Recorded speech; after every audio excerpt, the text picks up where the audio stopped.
Hey, what's going on, guys? It is I, the Super Gamer, and I'm back with another juicy, succulent, and plump video. Dante, Nero, Virgil, and all the other characters of Devil May Cry have used dozens and dozens of different weapons across the entire series. So I thought it would be a great idea to ask you guys in my Discord what you guys think the worst weapons in the Devil May Cry series are. So I can take the most common answers and put them in a video and talk about if I agree if they're a bad weapon or not. If you want to help out with videos like this, join the Discord. We passed 1,000 members recently. It's super fun. I'll leave a link to it in the pinned comment. First up to the chopping block is Ebony and Ivory in Devil May Cry 5. Dante's Ebony and Ivory handguns are definitely his most iconic weapon, I would say. So it sucks that so many people think that the weapon is bad in Devil May Cry 5. Me personally, I'm not gonna lie here, the only times I think Ebony and Ivory was ever good was Devil May Cry 3 and Devil May Cry the reboot. I know a lot of you guys are gonna be like, what are you talking about? The reboot? Those guns are awful in the but just shh. Just calm down, all right? Just calm down. Ebony and Ivory are pretty bad in Devil May Cry 5 because they don't really have any useful moves. The only one I can think of that could be somewhat useful is Rainstorm. You can use Rainstorm as a flashy way to switch which side of the enemy you're on, or to like kind of level yourself out if you're like too high and you want to keep the enemy and yourself in the same spot. You have Honeycomb Fire, which is kind of useless. I'm not gonna lie. I mean, it doesn't really do any damage or anything. I guess it looks cool. Like maybe you could like trick down and shoot the enemy while it's still in the air. I can't really think of much else you can really do with this move. If you move the analog stick while shooting Honeycomb Fire, but again, there's not like, why would you, it doesn't do any damage. It doesn't really like do anything at all. It also has what I'd consider to be the worst move in the entire game, the charge shot. The charge shot doesn't work like how Nero's charge shot does, or what is it called? This color up. It's not like that at all. Basically, if you hold down the shoot button for long enough, you get a buff on the guns where they do extra damage for like 30 seconds or something like that. You can upgrade this move to where it automatically charges up when you're in Gunslinger, but I'm not gonna lie, I don't think I've ever really used this move in my entire life in any gameplay unless I was trying to show someone the move or highlight it. It's actually like useless. Ebony and Ivory is bad in this game, but it's like bad because it's kind of like stuck in some kind of conundrum. If they make the guns actually do damage and be a way you can kill enemies, then we're just gonna have a Devil May Cry 2 situation where you can just stand there and shoot your guns to kill enemies. That's not very stylish at all. Like, that's not the way Devil May Cry should be played. It's not a shooter. It's not like a guns first game. It's a melee game, and you use the guns to complement the melee combat. So the solution obviously is nerf the damage and make it so it's more of like a utility and more of like a tool. But then the guns can't even do that because they don't really have any useful moves outside of Rainstorm, which is just a single move that like you don't have to use. It's just a stylish way to switch sides of the enemy or level yourself out. So yeah, I would say you guys are valid. This weapon is bad, but how can we fix it and make it a little bit better? I said it a few minutes ago, and I'll say it again. My favorite iteration of Ebony and Ivory is actually in the reboot. And I know people hate on the reboot,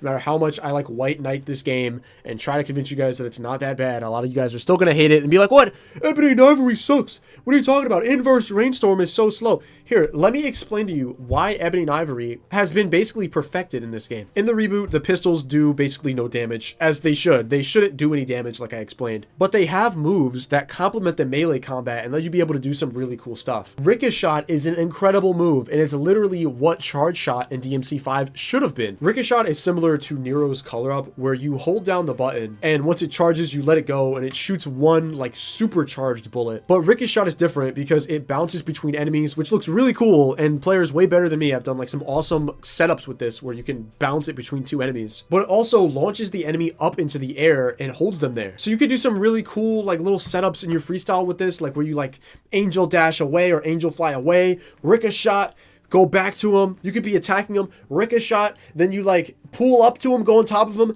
rainstorm back down, catch him, ricochet, fly away. It's cool. It's awesome. And this is the balance that Ebony and Ivory needs to have in the Devil May Cry games. It needs to not do basically any damage at all, like DMC5 has that part, but it also needs to have moves that are good, that complement the melee combat outside of just Rainstorm. Also, Inverse Rainstorm is a good move. I know a lot of people don't like it because they say it's weird and clunky, but it's good. It's stylish. It's a great way to like like do combos and stuff. You launch the enemy, you inverse rainstorm up to them. It's awesome. There's even tech you can do with it where you can use the dash to cancel it and like fly back down to the ground to instantly do moves that you need to be in the air to do, like the slam with Arbiter. And I wish that they took inspiration from this weapon in Devil May Cry 5. Like they took so much inspiration from the reboot already with other things like Doppelganger and Virgil's whole moveset. I wish they took this as well. Next up is Lucifer from Devil May Cry 4. A lot of you guys said that this was a bad weapon. The way this weapon works is that pretty much all of its attacks leave these pins floating in the air or embed them into enemies. And after a few seconds, they explode and send the enemies flying back. It also has one of the most useful moves in the entire game, Ecstasy, which is the only way to make an enemy go higher into the air if they're already in the air. A lot of people don't like Lucifer because the uses it has aren't immediately apparent. And it's not as straightforward of a weapon as like a sword or something. Like you get a sword, okay, obviously you're supposed to melee them with a sword. You get a pair of gauntlets and boots and you're like, okay, I'm supposed to punch and kick the enemies with this. What do you do with this? It's like this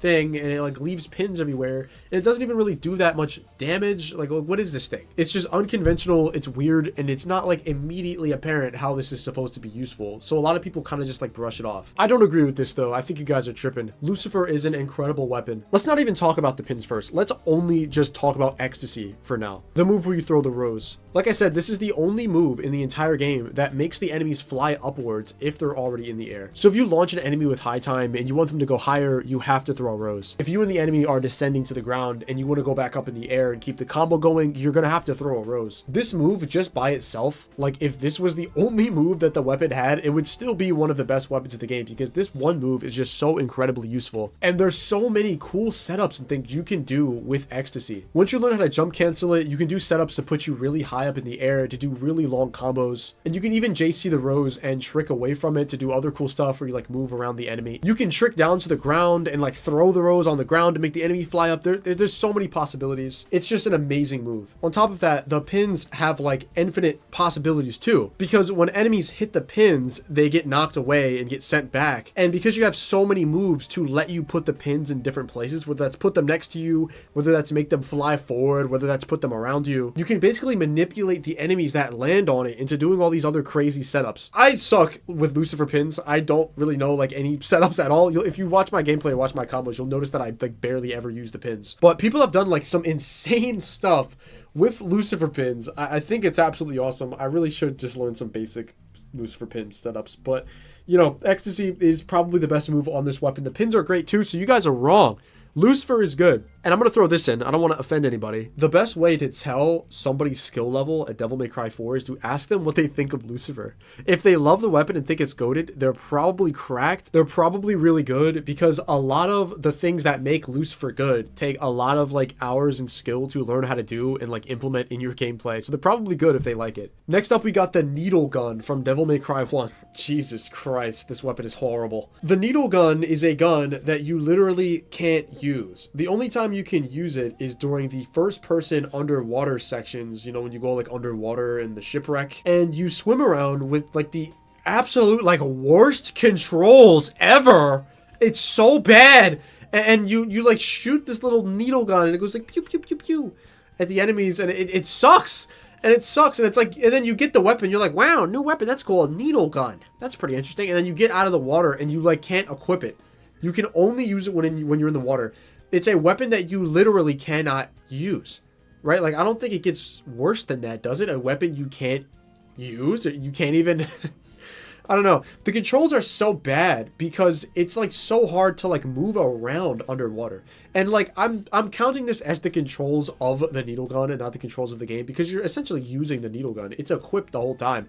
These are the needle gun's like controls. It even shows you it on the same screen when you get the needle gun. So the controls are like really bad. You have to like swim around. You can't like move while swimming. It's like underwater first person tank controls. And it's just awful. It's terrible. There's no excuse for this, even for the time.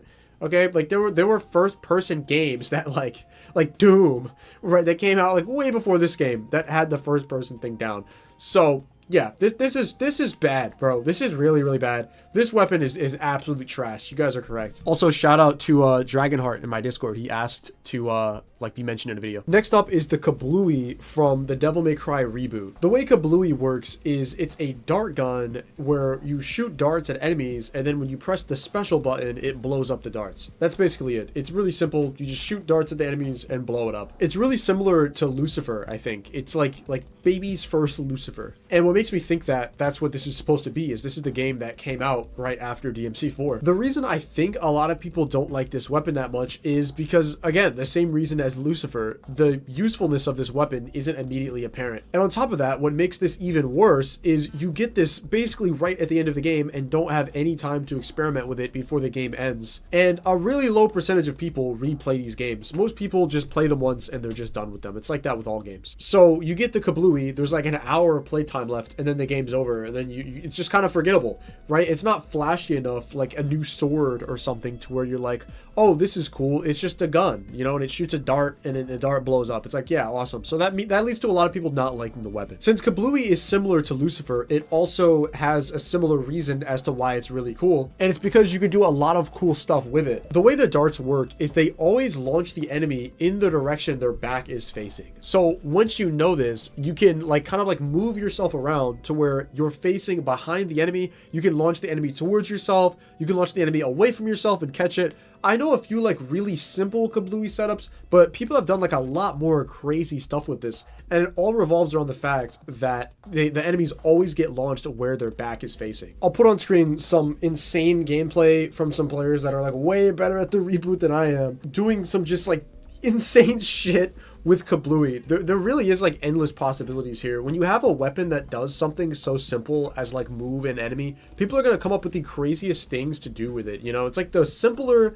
the mechanic of the weapon, the more insane the tech for it is going to be, which is just really interesting. Kaboui on its own without doing advanced tech is still really useful. It does a lot of damage to enemies. If you hit them with like 2 or 3 darts, they'll usually just blow up and die right there. And if enemies are angered, you can shoot them with Kaboui darts and then blow them up, and it'll actually like snap them out of their angered state. You know, like their state when they do like hyper armor attacks that like can't be like interrupted. Shoot them with a dart and then blow it up, and then it'll make them stop, which is pretty useful. So obviously, as you can see, I don't agree with the people saying Kaboui is bad. I don't think it's like nowhere near the best weapon in the game, but I think it has its uses, and I wouldn't call it a bad weapon the same way I'd call Ebony and Ivory from DMC5 or call the needle gun a bad weapon. Next up are Nero's 4 goofy DLC devil breakers. There's Monkey Business, the Mega Buster, Sweet Surrender, and Pasta Breaker. I'd say the Mega Buster is the coolest one. It's obviously just one big Mega Man reference, and it takes Mega Man's arm cannon or like arm blaster and makes it a devil breaker. It changes all of Nero's animations to being like he's in a Mega Man game,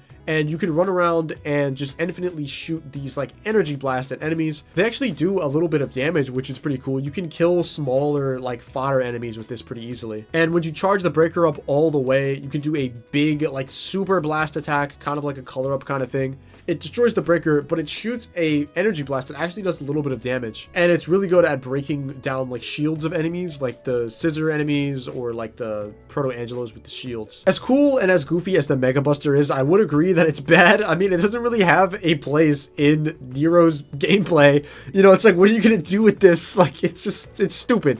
It's just for a joke. Sweet Surrender is this really like very suspicious devil breaker where when you press the style button, it'll start vibrating and like moving its fingers and like slowly healing you over time. And you can, I quote, press the breaker button to blow the whole load at once, and it heals you a whole bunch at one time. Now you might be like, okay, that's pretty cool. It like heals you. That could be pretty useful, right? But no, it's not useful at all, because like as you're fighting enemies, they're going to be constantly dropping green orbs you can use to heal you, and you already have Devil Trigger to heal yourself. Healing isn't really a problem in the games. Like you have so many ways to avoid damage, like just by even jumping gives you iframes to avoid damage. You have Devil Trigger and you have like green orbs orbs just being showered upon you the entire fight. You don't really need a Devil Breaker just for healing when you can instead have a more useful Devil Breaker like Gerbera or something that will actually let you avoid attacks and like damage the enemies and fight them. You're giving up that entire breaker slot just for something to heal you. It just doesn't really make much sense. Again, it's like a goofy gag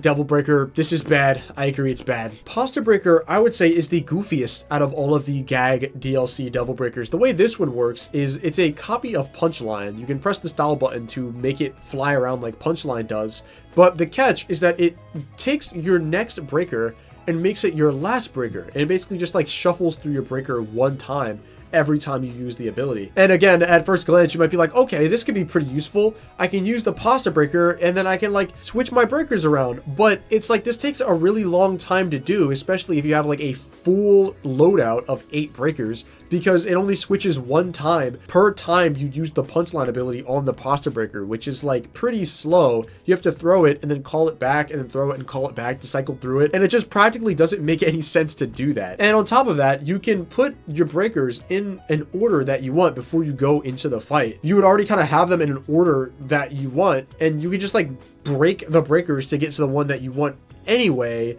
You know, and it's like, it's not really useful. It's really, really bad. The last Gag Breaker is Monkey Business, and this is an exact clone of Helter Skelter, except the model has been replaced with a breaker that just looks like bananas, and there's like banana effects that like make banana pulp and like gunk fly everywhere every time you attack an enemy with it. Besides that, there's no changes here from Helter Skelter. It's the exact same weapon, but I don't really think Helter Skelter itself is that good of a breaker. I think it's one of the worst ones, actually. The point of it is you're supposed to use it to break shields on enemies, like the scissors and for the shield guys, but it doesn't really do a good job at that. You have to like use it for so long to break the shields. You might as well just like attack them. It would be faster to break the shield if you just attack them normally with Red Queen. So I would say this weapon is bad, even though it's like the same as Helter Skelter, because Helter Skelter is bad. And maybe I'll do a Devil Breakers tier list video for you guys if you guys want to see that, and I'll go more in depth. But yeah, all of the Gag DLC breakers are bad. You know, I agree about all of them. I know some people think that the Mega Man Buster and the Helter Skelter Monkey Business Banana one are good,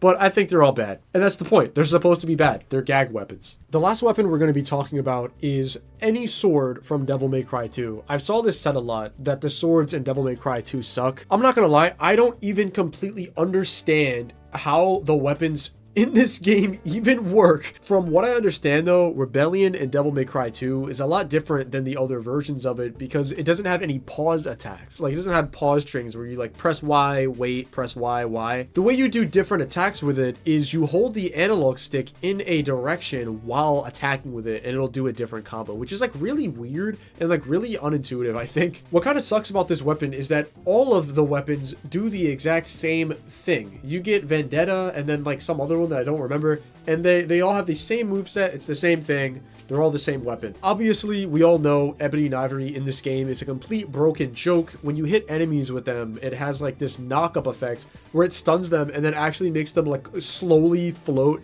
and like get launched up into the air where you can keep shooting them. And on top of that, the guns do so much damage, especially when in Devil Trigger, if not even Sin Devil Trigger. It does an insane amount of damage, melts bosses, melts any enemy in the game. The Ebony and Ivory pistols from 2 are probably the best weapon in the entire series, if we were talking about the best weapons. So this makes a lot of people think that these swords are really bad because there's no reason to actually use them because Ebony and Ivory are so good. But the swords actually do more damage. They have a higher DPS than the guns do. And a lot of people don't really realize this. Like, I hadn't even realized this the first time I played, but you actually do more damage and kill the enemies faster if you just use this sword. The reason Ebony and Ivory are broken in this game aren't because they do a ton of damage, which they do. The reason they're broken is because of the knock-up where they stun enemies and make them float in the air and push them back away from you, and you only have to just hold the X button down to be able to kill enemies. They're not broken because they're better than the swords. The swords have a higher DPS, they do more damage. And like I said, I didn't realize this when I was playing the game because I was just so like taken aback and just astounded by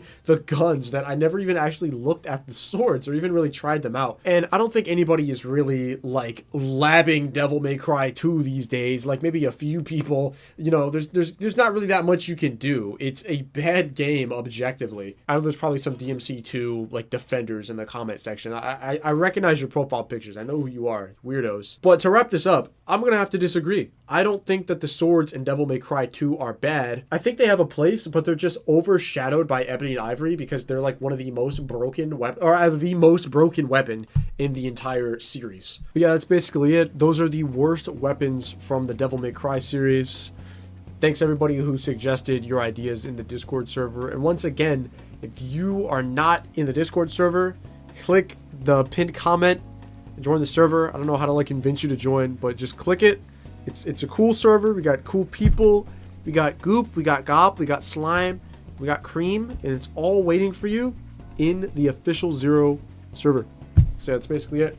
Have a great day, and strive to someday be a super gamer like me.